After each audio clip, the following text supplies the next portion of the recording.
Hey guys, how you doing? Jon Campling here, train-stopping Death Eater, Mangemort, from Deathly Hallows 1. I've got some questions that you want me to answer.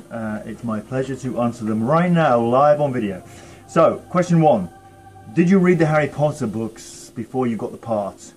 No. But I remember seeing so many people on the Underground, on the London Tube, reading the books. It was such a phenomenon, you know. Some people proudly showing their books, and some older people hiding the book within another book. But me personally, I'm afraid, if I'm honest with you, I wasn't reading the books until I was cast in the films. So, question 2. Are you a Harry Potter fan? Of course I'm a Harry Potter fan.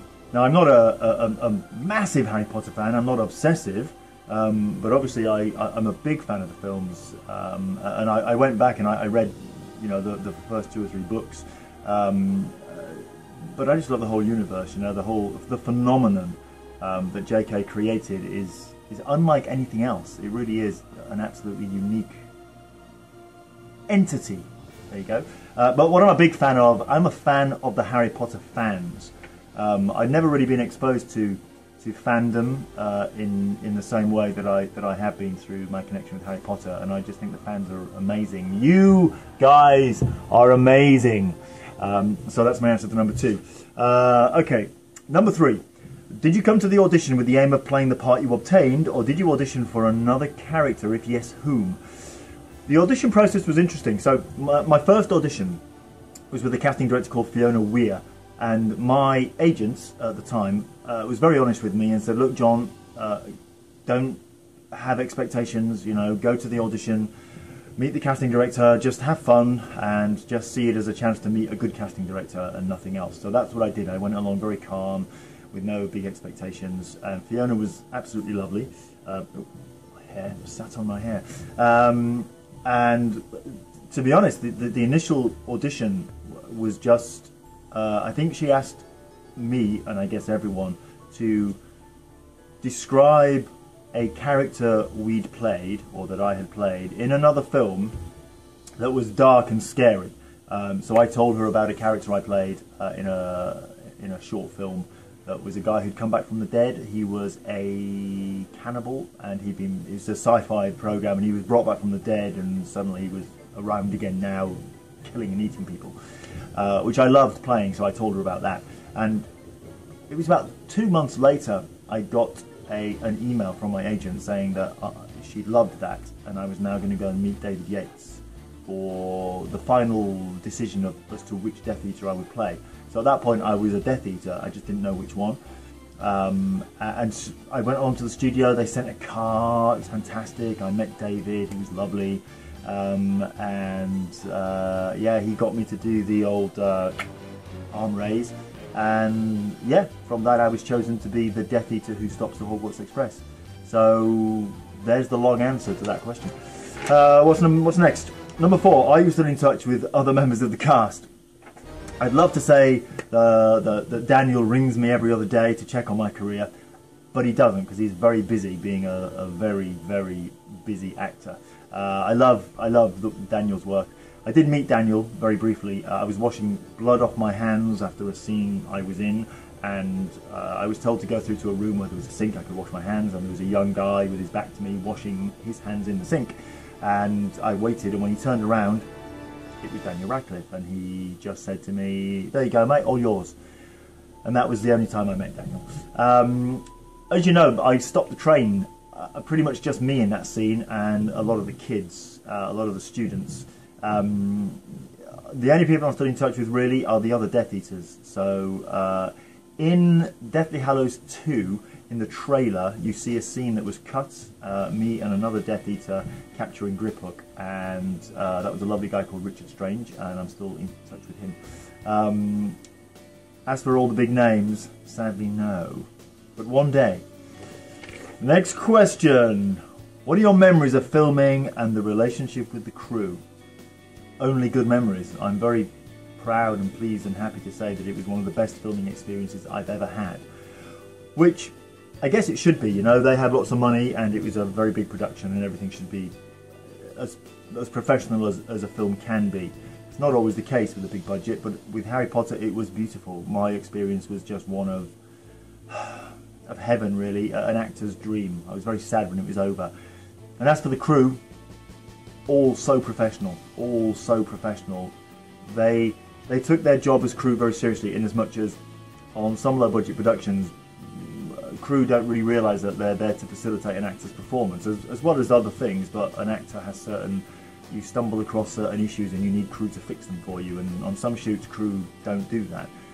But on Harry Potter it was just amazing. Everything they did seemed to revolve around making your life as an actor and your ability to perform your job as an actor as easy and as effective as possible. So yeah, thumbs up for the crew. Did you have your own wand? Oh yeah. Oh yeah. I'm going to move on.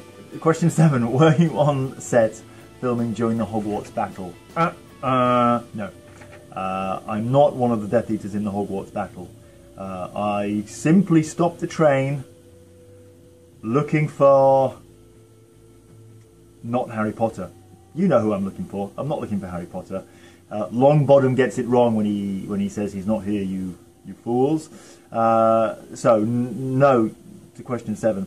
8. Have you got some anecdotes of the filming to tell us? Yes, about my wand. So I'm in Scotland. I just arrived. It's the first day of my first day on Harry Potter, so I'm terrified.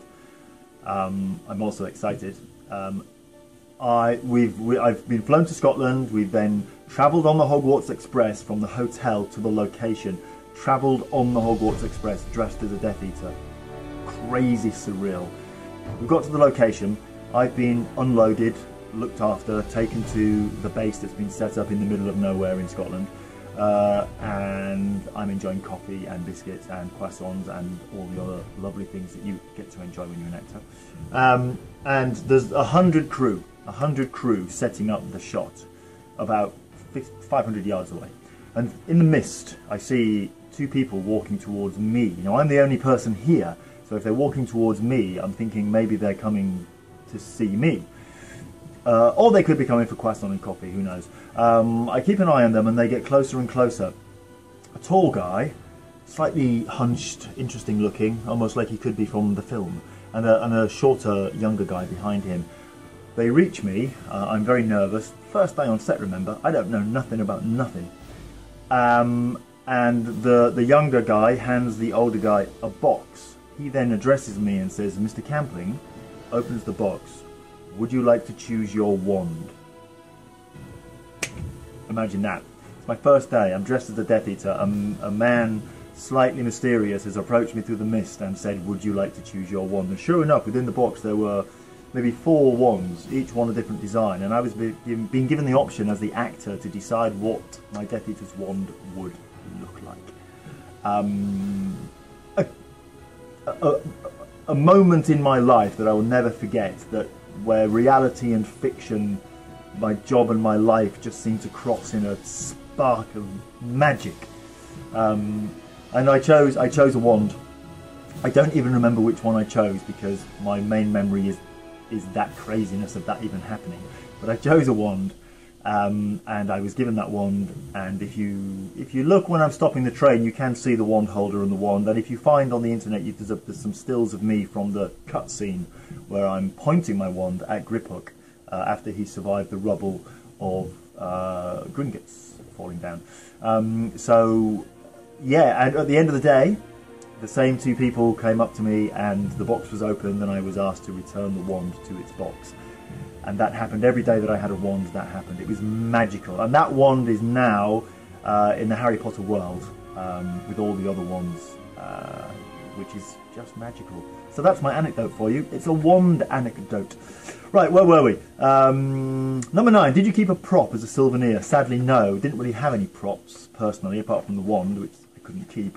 I did, however, keep an item of kind of costume. So because we were filming in Scotland, it was very cold and it was rainy. There was all sorts of warm weather gear underneath the Death Eater costume, and they have some lovely thermals. So I still have the thermal top that I wore underneath my Death Eater costume, which I often wear. Number 10. What are your opinions about fans who are still holding on to the saga? I love you.